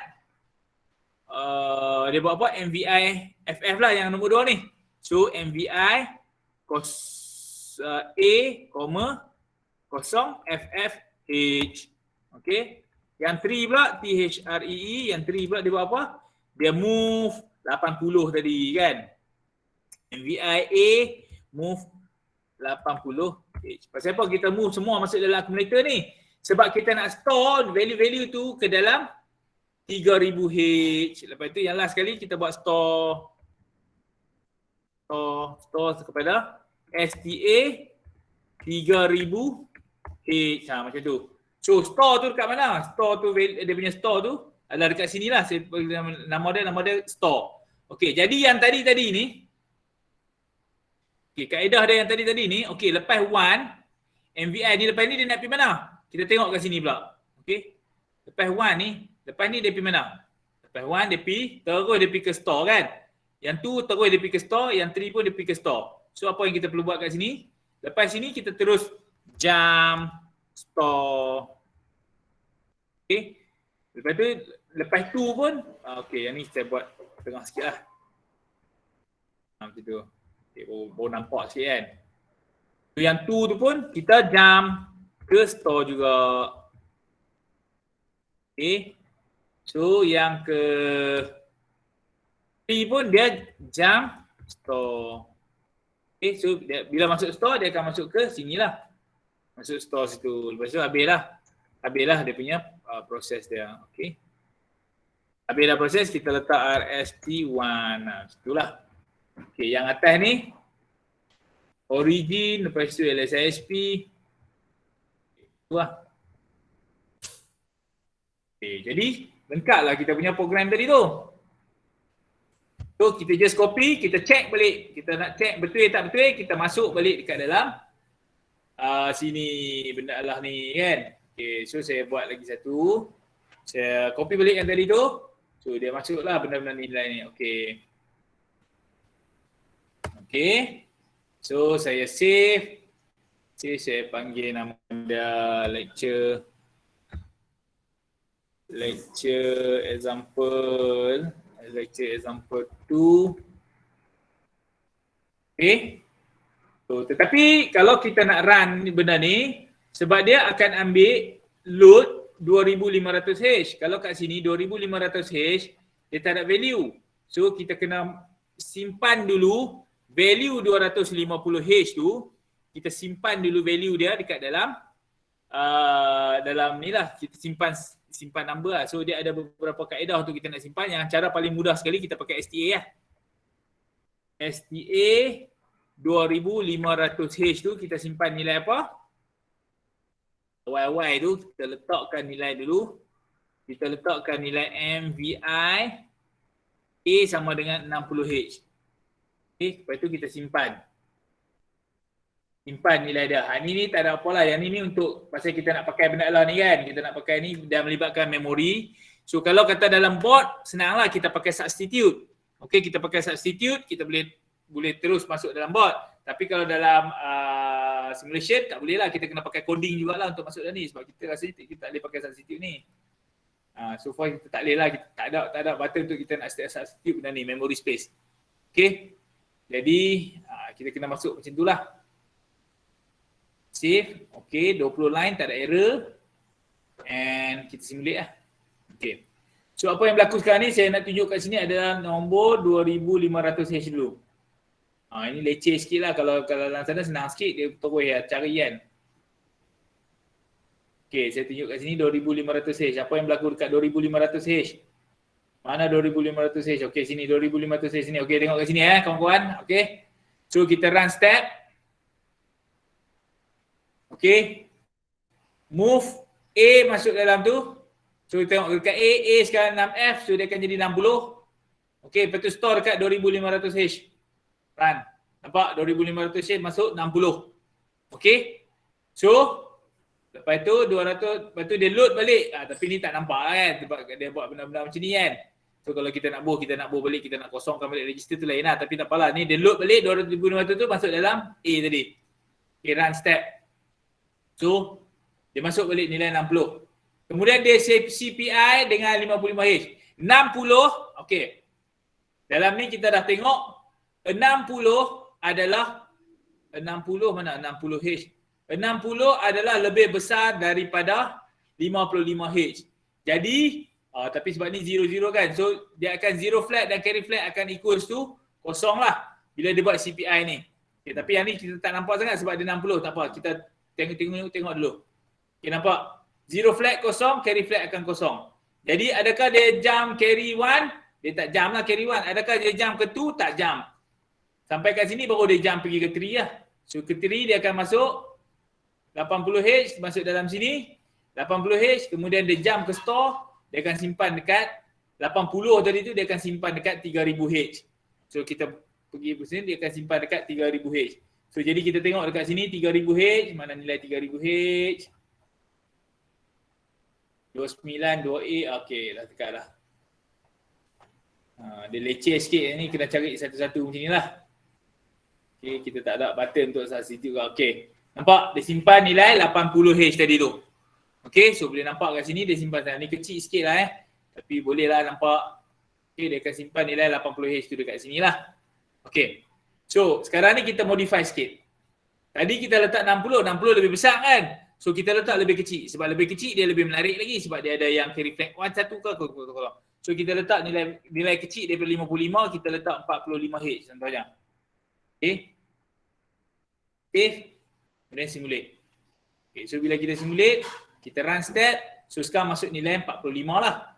So LDA masuk balik nilai 45. So dia compare dengan ni. Okay, kita tengok dekat 0 flag dengan carry flag. So kalau 45 ni, 45 dia kecil daripada 55H. Okay, dia kecil. Jadi carry flag akan jadi 1, 0 flag akan jadi kosong lah. Tak kisahlah 0 flag akan jadi berapa. Tapi carry flag akan jadi 1 lah. Okay, so kita tengok kat sini. Okay, run step. Carry flag akan jadi 1. Nampak kat sini carry flag jadi 1 tadi. Kan? Bila dah 45 dia kecil, so dia akan jadi carry flag akan jadi 1. So bila carry flag akan jadi 1, dia akan pergi mana? Dia akan pergi ke 1 lah. Jump carry. So dia akan terus pergi jump carry 1. So dia akan buat benda yang sama. Dia akan masuk nilai 00 dekat dalam 3000H tadi 3000H ada 80 lah. Dia masuk nilai 00. Dia jump ke store. So dia simpan nilai 00 tu dalam 3000H macam tu. Okay. So satu lagi kalau kita nak check satu lagi 45. So sekarang kita check equal pak 55. Okay, kalau 55 dia buat macam mana? Sama juga 55. Simulate. Okay, benda yang sama dia buat. Sampai sini, okay, tadi carry flag 1, 0 flag kosong kan? Okay. Kalau equal, kita tahu carry flag, 0 flag akan jadi 1. Okay, so kita tengok.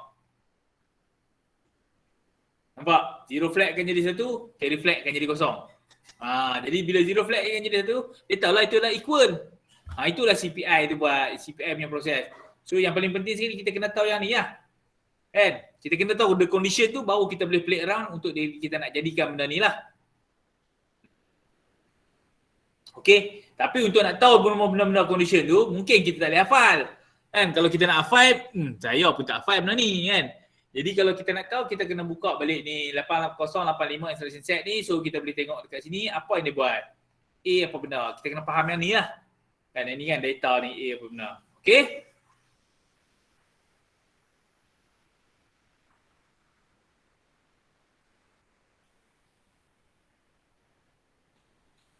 Alright. So itu tadi.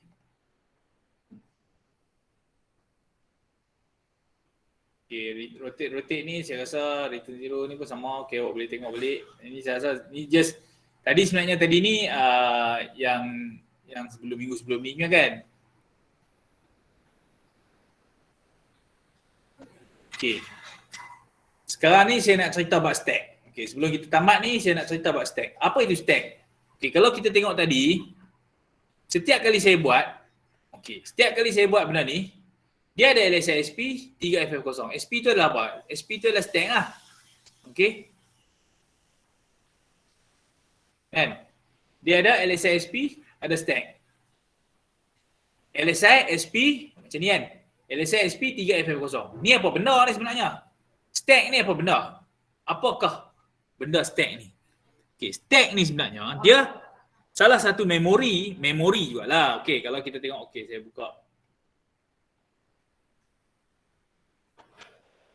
Yep.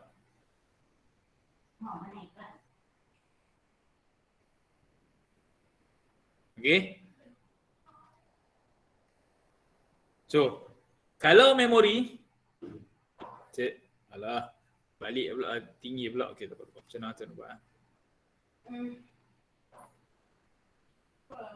Okay, kita kata memori sini kan. Macam saya tulis gambar memori tadi lah. Dia tak sama pula dah. Lebih-lebih kurang lah. Okay. So, yang ini address dia kita start dengan 2000 kan. Baik.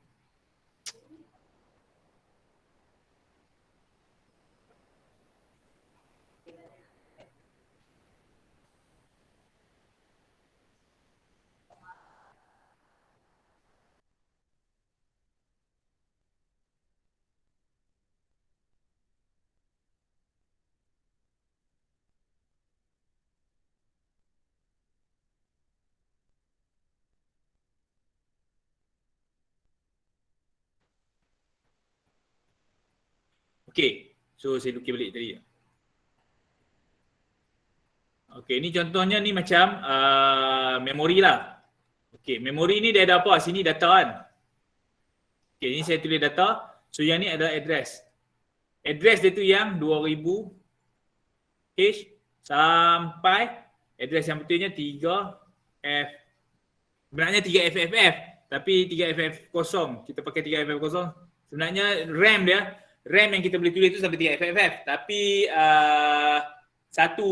3FF0 sampai 3FFF tu, FF1 sampai FF0 tu digunakan untuk adalah reserve lah, kita reserve. Okay. So, tadi saya tulis LXI SP, 3FF0H. Kan? So, ini apa dia ni?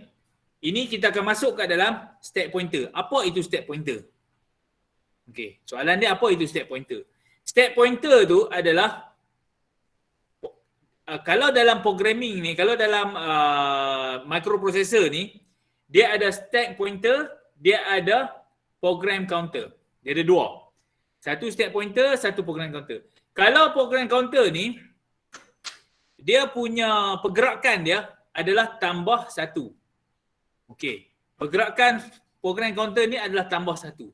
Sebaliknya, pergerakan stack pointer adalah tolak satu. Boleh nampak tak? Boleh faham tak? Dia tolak satu. Mana kata program counter ni, okey, biasanya kalau macam kita tengok dekat tadi tu yang saya buat yang ini ni, okey. Kita tengok dekat sini ni. This is a program counter and that one is the stack pointer. Okey. Bila kita patah balik dekat mana tadi? Okey. So, Jadinya step pointer ni dia akan berada di dia tak semestinya berada di bawah. Okey, nanti kita akan tengok. Okay. Jadi program counter ni dia akan baca 1 2 3 4 5. Program counter ni apa dia? Program counter ni program kita lah yang kita tulis tu, MVI apa semua tu kan. Kalau dalam konteks yang kalau dalam HD ni, yang ini lah ni origin 2000, lepas tu yang ini ni dia letaklah dekat program dia. Okey, yang ni dia letak dekat dalam program dia tu. So ni dekat address berapa? Kalau kita tengok dekat dalam sini, okey, kita start dengan 2000 tadi tu. Okey, saya buka balik 2000 tadi tu, program kita yang kita tulis dekat 2000 tadi tu. Okey, sini 2000. 2000 tu start dengan nombor 31. Okey, ni nampak ni 3FF0. 31 ni actually is a LSI. LSI-SP tu dia akan dalam numbering dia, dalam hexadecimal dia, code hexadecimal dia, hex dia adalah 31. And then yang ini adalah 3FF0. So inilah replacement benda ni.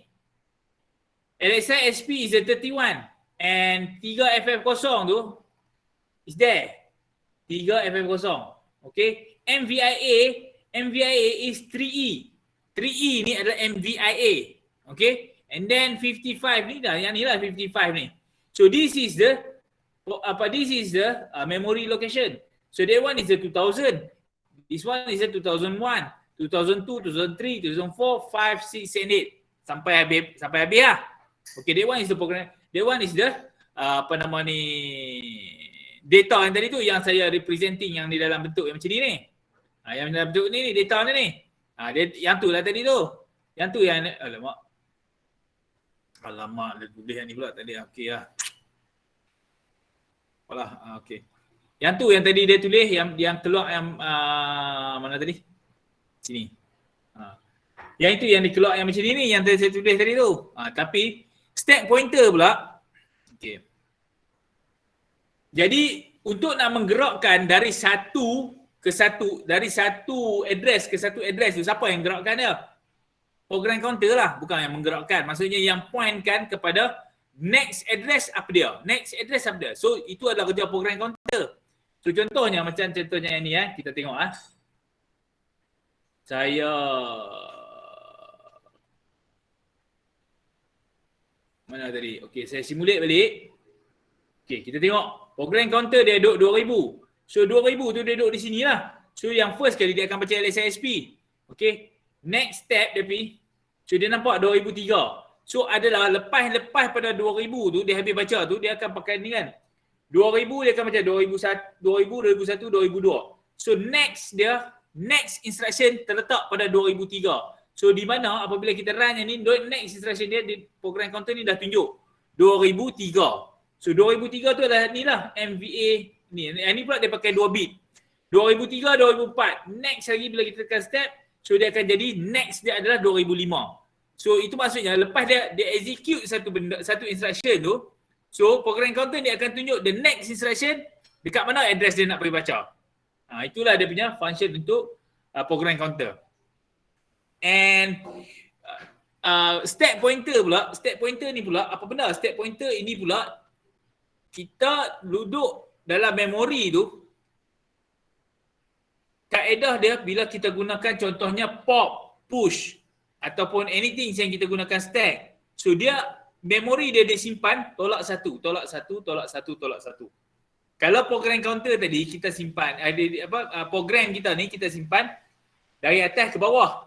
Kan 2000, 2001, 2002, 2003. Tapi kalau stack pula dia simpan daripada bawah ke atas. Jadi dalam kes ni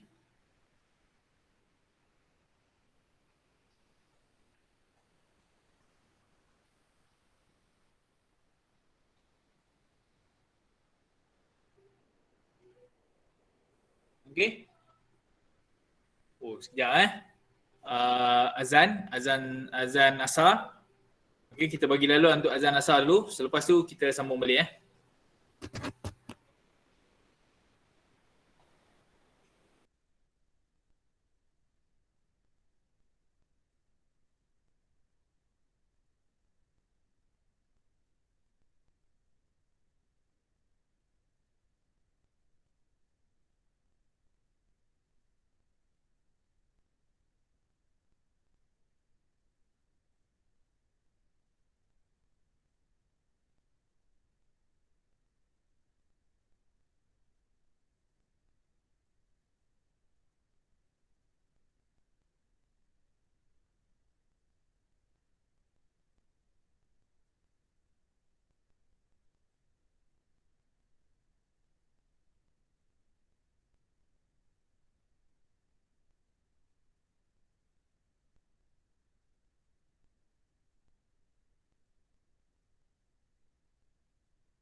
Okey, kita sambung balik ya. Sambung balik sikit. Lagi kita pergi, kita habis settle lah ini punya. Okey, untuk stack tadi tu, dia tolak satu. Okey. Kaedah jalan dia tolak satu. Jadi kalau dalam konteks yang tadi ni, alamak.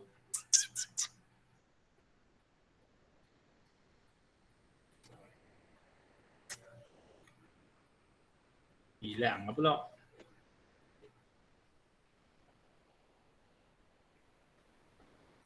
Okey, kalau yang saya cakap tadi tu, okey, bila kita tulis kat sini, sebab apa saya buat? Origin kita tak 2000. Kan, origin kita tak 2000. Okey? Bila step pointer, kita letak address yang terakhir yang boleh kita tulis.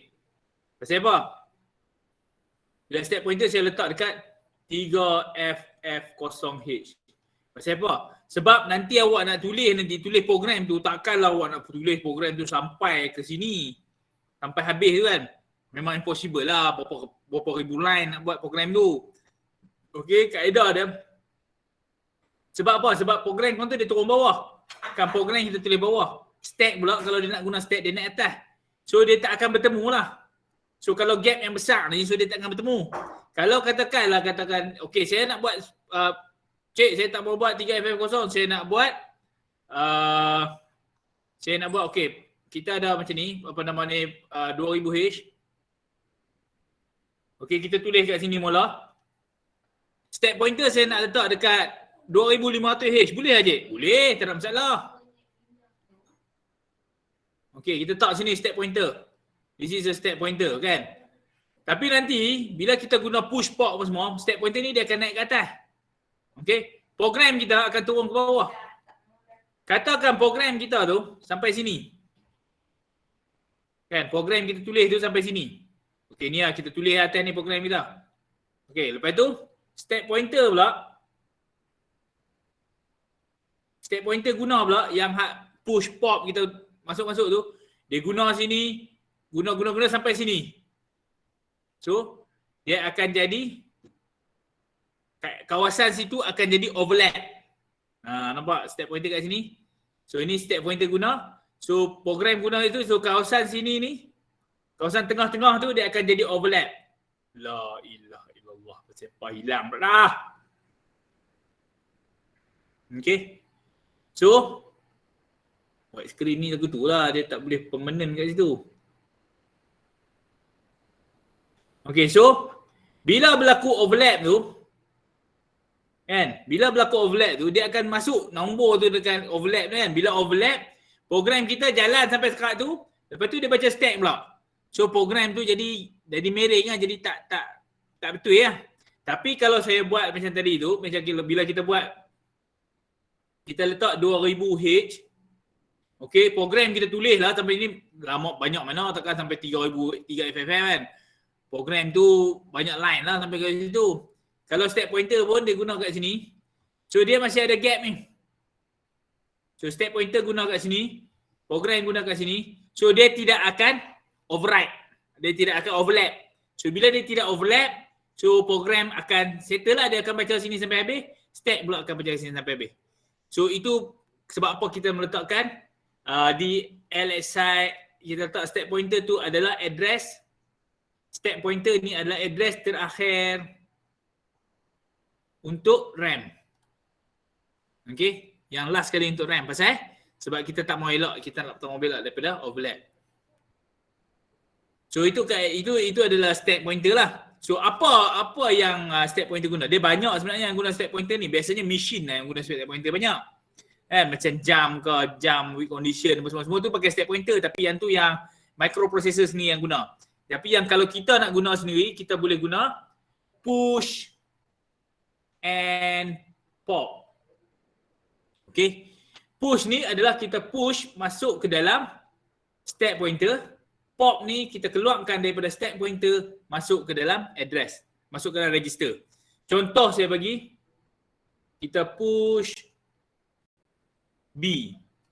So apa yang dia buat dekat sini, dia akan push B ni, dia akan push value dalam B ni, push ni dia instruction dia ada instruction 16 bit. Okay, dia ada register pair. So dia akan push register B and C ni masuk ke dalam stack pointer kat sini. Dia masuk nilai C kat situ, dia masuk nilai B kat situ. Stack pointer katakan mula duduk sini, so dia akan masuk nilai C, stack pointer naik kat sini situ. Lepas tu dia masuk nilai B, dia naik kat sini. So nilai baru untuk stack pointer sekarang ni adalah nilai yang baru. Okay, nilai yang baru lah. Macam tu. So bila kita pop pula, so dia akan keluarkan dari sini, dia akan masuk balik. Kalau pop B balik, so dia akan keluar, dia akan masuk balik dalam C, dia akan keluar balik masuk dalam C. Stack pointer ni akan jadi bawah. Dia macam tu. So sekarang ni kalau nak bagi nampak lagi clear, so mai kita buat dekat dalam ni benda ni. Okay, kita buat dalam last ni kita buat satu program baru. Kita pakai program pushpop lah.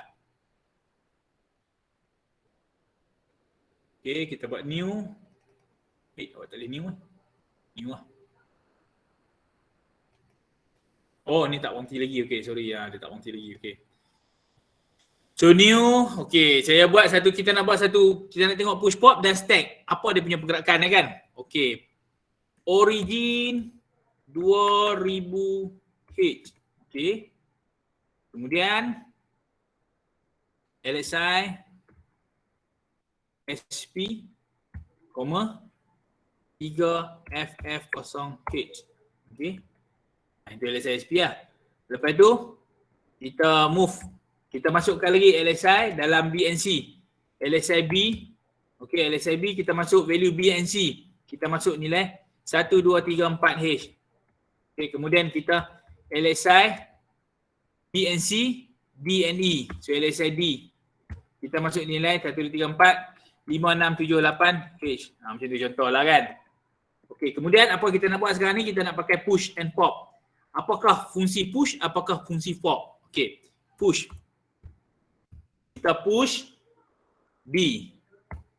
Kemudian kita push B. Kemudian, okey, satu lagi. Push and pop ni, dia ataupun kita nak access stack ni, stack ni dia macam duduk dalam bekas. Dia first in last out ataupun last in first out. Dia macam duduk dalam balang kuih raya tu. Okey, kalau macam kita makan kat rumah orang tu balang kuih raya tu, hak mana yang orang masuk paling last sekali kalau macam orang duk buh kuih raya kan. So hak mana yang masuk last sekali tu, yang tu lah yang pertama sekali kita makan. Itu konsep dia lah. Konsep ni pun sama juga. Hak mana yang last sekali masuk, yang itu yang first sekali keluar. Dia tak macam dengan kita beratok dekat bank ataupun kita dalam queue kan. Nak beli nasi kandak ke, kita mai dulu, kita akan dapat dulu. Itu lain, itu first in, first out. Kan, saya rasa awak pun well known kot benda tu kan. Ini adalah macam balang kuih raya.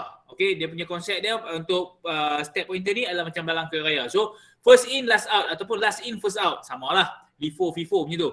Okay, jadi kalau kita nak buat macam ni,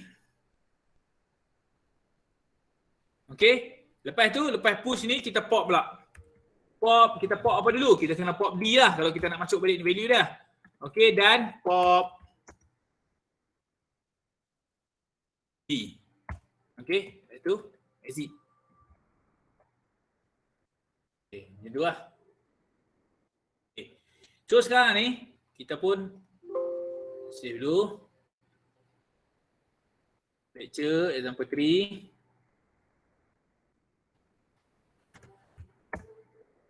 Okay, kemudian saya save. Dah save. Assemble fail. Oh, ni RST1 dia tak faham. Okay, kena space sikit. Save balik. Okay. Okay, tak ada problem. So, kita simulate. So, apa yang saya nak tunjuk kat awak sekarang ni adalah dekat stack pointer. Di mana stack pointer tu nak guna dan juga dekat memory location. So memory location kita dah letak stack pointer tu dekat 3FF0 kan. So kita pergi dekat 3FF0. 3FF0, mana ada 3FF0? Okay, 3FF0. Where is the 3FF0?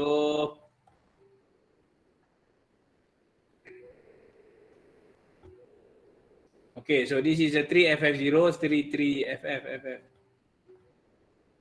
Okay, that one is the 3FF0. So kita tengok kat sini 3FF0. So kita tengok pula apa function dia kat sini lah. Okay. Mula-mula LSI B. LSI B ni apa dah? LSI dia akan masuk B ni, B dengan C ni. LSI ni adalah load immediate register pair. Okay. First kali dia LSI SP 3FF0. Okay, dia dah masuk dah 3FF0. Okay, so dia masuk pula dalam B dan C 1, 2, 3, 4. So kita tengok 1, 2, 3, 4 akan duduk dalam ni lah. Okay, 1, 2, 3, 4 dalam C. Okay, kemudian LSI D 5, 6, 7, 8. So D dengan E. D akan masuk 5, 6. E akan masuk 7, 8. So D dengan E lah 5, 6, 7, 8. Okay, kemudian dia push B. Okay, bila dia buat dapat push B ni, okay, sekarang ni adalah 3FF0 kan, nilai step pointer. Once bila dia push B, dia akan tolak satu. Sebab ni dia ada B ni ada dua address. Okay, B and C, register pair. So dia akan tolak satu. So 3FF0 dia akan tolak satu, dia akan jadi, nampak? Dia akan jadi 3FEE. Tadi 3FF0 kan? Tolak satu, dia akan jadi 3FEF. Tolak satu lagi, dia akan jadi 3FEE. So apa yang berlaku dekat sini, dia simpan value, tadi 3FF0 kan? So dia simpan value 12 dengan 13. Okay, 1, 2, 3, 4 ni nilai B. B simpan kat sini, C simpan kat sini. Tadi dia push B. Push B. Maksudnya dia masukkan nilai B dan C tu dalam stack. Stack tu kat mana? Stack pointer tu lah. Stack pointer tu dalam memori. Memori yang mana? Tadi 3FF0. Okay, so dia masuk kat dalam nilai tolak satu jadi 3FEF dengan 3FED. Kan? FEE. Okay, sekarang nilai dia kat 3FEE kan. So dia push lagi sekali. So nilai next tu akan dia push lagi sekali kepada dan nilai 5, 6, 7, 8 ni pula. So dia push, nampak? 5, 6, 7, 8. So step pointer sekarang ni duduk dekat mana? 3FEC. 3FEC kat sini lah. Okay, 3FEC tu dekat situ lah. Okay. So lepas tu bila dia pop D, so dia akan masuk nilai tu dalam D balik. Okay. So okay, saya tak mau buat macam tu. Kita ubah sikit. Kita pop ni masuk B. Dan ni masuk D. Okay. Saya nak swap Kita buat pop tu masuk D. Okay. Alright. So kita run balik. Nak bagi nampak sikit. Kalau tidak tak nampak, tak kira tak ada perubahan. Okay. Kita run sampai sini kan. Okay. Dia dah masuk sini. So sekarang ni, next, saya akan pop B. Pop B tu saya akan masuk nilai yang terakhir pada step pointer. Step pointer saya sekarang ni 3FEC. Okey, 3FEC mana dia punya tunjuk dekat dalam memori 3FEC. 3FEC ada nilai apa? 7, 8 dengan 5, 6. Okey. So bila saya pop B, saya akan masukkan balik nilai tu daripada step pointer tadi dua value tu ke dalam B and C. So sekarang nilai B and C sekarang 1, 2, 3, 4. So bila saya pop B, dia akan masuk nilai 7, 8, 5, 6. Ataupun 5, 6, 7, 8. Dia terbalik So this is a D, dia baca dari belakang. This is a C, this is a B. Okay. So dia akan masuk nilai tu. Nilai 5, 6, 7, 8 dia akan masuk kat sini lah. So kita pegang step. So dia akan nampak dia masuk nilai tu. 5, 6, 7, 8. So nilai dia kat sini lah 5, 6, 7, 8. 5, 6, 7, 8. Okay. So step pointer sekarang ni duduk dekat E. Okay, ni this is a C, D, dia duduk kat E ni. And then kalau kita buat pula kat sini, dia akan buat apa? Dia akan pop balik lah nilai ni masuk kat dalam D tadi tu. Okay. Dia akan nilai ni dia akan pop balik masuk dalam ni nilai apa? Nilai D. Nilai D sekarang ni 3, 4, 1, 2 lah. Okay, 1, 2, 3, 4 dia akan masuk dalam tu. Step dia akan jadi 1, 2, 3, 4. Nampak? Benda tu lah. Okay, kalau katakan lepas pada ni pula, katakan lepas ni awak nak buat push pula. Push D lagi. Kan? Push D lagi. Push D juga. Contoh macam tu. Buat P lah kita nak buat. Kita nak faham dia punya tu. Okay. So, dia run sampai sini. Okay, tadi dah kita buat kan. Okay, bila dia pop B, so nilai sekarang ni ada dekat sini. Step pointer dia 3FEC. So 3FEC sini. So dia pop B. So dia run step. So nilai dah sekarang ni 3FEE. So 3FEE dekat sini. Okay, sekarang dia push D balik. D nilai D ada apa? Nilai D ada 5, 6, 7, 8. Dia push balik. Dia push kat belakang lah. Okay, dia push balik. Kita tengok, kita run step. So dia push balik tapi dia tak berubah lah sebab nilai yang sama kan. D dengan D. So dia push balik, dia duduk kat sini. So nilai kat sini dia dah jadi, step pointer dah jadi 3FEC. So dia duduk kat sini lah. Ni ada lagi push. So dia push lagi 2 lagi. So dia akan jadi lagi 3FE FEA. Nampak dia push balik. Dia push lagi kat sini. So lepas tu baru dia pop balik D. So pop balik D, dia akan pop yang lewat yang last ni lah masuk dalam D. So 5678 akan masuk dalam D lah. Dia akan jadi 5678 tadi. So nilai had tadi mana? Nilai yang had A tadi tu. Tak ada dah lah sebab dia dah override dah nilai tu kat sini. Nampak? Itu saya nak tunjukkan bagaimana pop dengan push tu buat dalam simulation ni, boleh nampak benda tu. Okey, boleh nampak tak? Boleh faham tak? Ada apa soalan? Ada apa soalan tentang stack?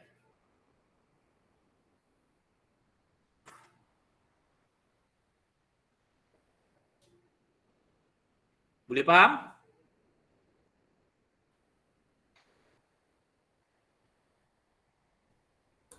So far okay, sir. Okay.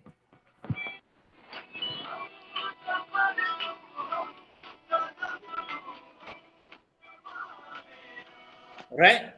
So, yang saya duduk ajak sekarang ni, dia bukanlah program yang sebetulnya lagi, kan? Dia hanya kita kena faham dulu assembly tu apa, macam mana peranan dia, dia punya instruction dia macam mana, kan? Macam ni instruction dia buat apa, ni nak masuk ANA buat apa, ni semua awak boleh cuba. Saya dah buka, saya tak tunjuklah satu-satu, kan? Saya ambil hak mana-mana penting, saya ambil, saya tunjuk kat situ lah, kan? Tapi awak balik, awak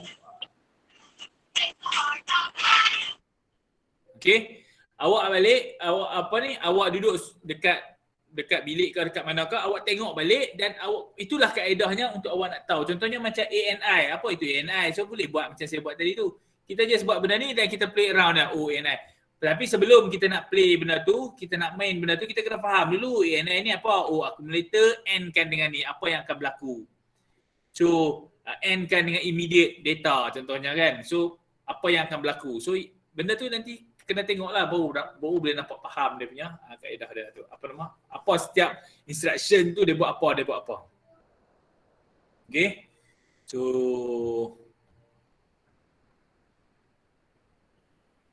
So saya rasa untuk minggu ni saya tak masuk lagi ke penyelesaian masalah. Okay, untuk minggu depan kita akan continue dengan minggu depan cuti kot kan? Minggu depan cuti kan? Minggu depan adalah hari ni week ke-7 kan? So minggu depan minggu ke-6 lah. 8 lah cuti semester kan? Semester break. Okay, so kita akan sambung selepas semester break. And saya rasa kalau boleh, dia sebenarnya satu saja saya nak pesan. Okay, untuk microprocessor ni, sepanjang saya dah mengajak microprocessor ni daripada tahun 2009. So sepanjang saya mengajak sampai sekarang ni, saya melihat bahawa sebenarnya pelajar-pelajar yang dia peratusan untuk sebelum tu saya habis dah lecture, saya stop recording dulu